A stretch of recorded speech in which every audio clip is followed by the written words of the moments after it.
Hey there, beautiful people. Irish Mike here with Keenum Fitness. So just want to talk to you guys a little bit about golf, which is kind of what I prefer to play nowadays. But one of the things that people have issues with is getting to the golf course on time and actually doing a bit of a warm-up before they go hitting balls. A lot of times people just go to the driving range, hit balls right away, or just go straight on the course and hit balls right away. And I've been guilty of that one too.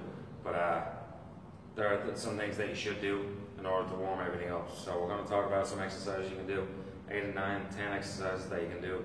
Take care of the shoulders, get that thoracic spine working, hips, and then the ankles. So all the major joints that we need to have mobile in order to move around the swing properly. So some basic things we can do, just simple push-pulls to begin with. So we're going to go dominant hand down, thumb down, interlock the fingers. You're going to keep the elbows up nice and high so you're squeezing your shoulder blades. You're going to pull as hard as you can for about 5 seconds and then push as hard as you can. So when you pull, you should feel your shoulder blades squeezing. As you push, you should feel your chest activating. Pull, push, pull, push. Do 7 or 8 of those each way, holding each one for about 4 to 5 seconds. That'll help kind of get the rotator cuff and chest and rhomboids, traps, upper trap, lower traps, all those things working properly, you know, and engaged. So the next one we're going to do is an upper body rotation. So we're just going to take the club in behind the shoulders, feet hip width apart, and then we're just going to rotate. And notice I'm trying to keep my lower body as quiet as possible as I rotate the upper body. And then we're going to try the lower body, keep the upper body nice and quiet. Okay? So this is going to basically, it's teaching us or activate the muscles that need to be activated in order to disassociate the upper body from the lower body, which is what happens in the swing. You think about it, when you come back, you're disassociating the upper body, so the upper body is rotating around the lower body. Lower body is nice and quiet, and then as you start your downswing, that lower body starts to rotate first, and then we come through the swing.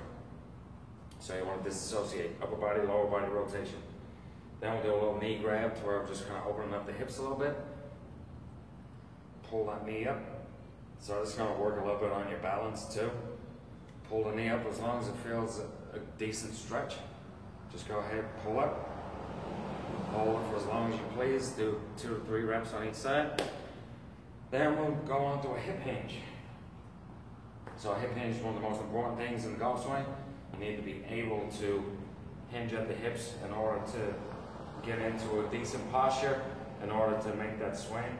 If you're here, you can't hinge your hips, or you're over hinging, then that's going to create some issues within your swing.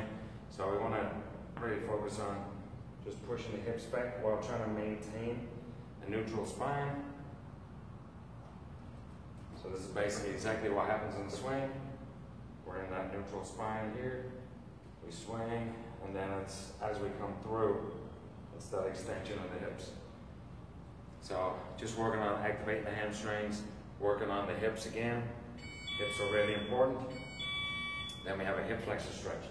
So we're going to take the club out in front, one leg forward, almost in a lunge or a split squat position. We're going to drive the weight towards the front foot, and then we're just going to lean over. So you should feel a good stretch in the hip flexor here. Again, working on the hips. Hold it for 10 to 15 seconds and then switch sides. Okay, and then we're going to go on to hip rotation. So the hip rotation, we're basically just going to take the right, if you're a right-footed golfer, you can, or right-handed golfer, stay on the right side to begin with. Point the toes right at the left heel, and then all you're going to do is put the hands on the hips and rotate. Okay, just rotating as far as you can. You can hold it for a second. Do 4 to 5 each way, and switch to the other side. 4 to 5 each way. Okay, then we'll go from there. We'll do wide grip swings. So just get in your driver stance, and just right grip. So again, we're working on that thoracic mobility. And then the last one will be ankle mobility. So you can use your club for balance. You're gonna put both feet flat on the ground, and all you're gonna do is try to drive this back knee down to the ground while keeping the heel on the ground. So you should feel a good stretch right down in that lower part of the calf, right around the Achilles area. And this will help with ankle mobility, which is one of the biggest issues when it comes to the golf swing. So those are some simple basic exercises that you can do in order to get yourself warmed up and hopefully improve your game. Hope you enjoy it, and if you have any questions, let me know. Thank you.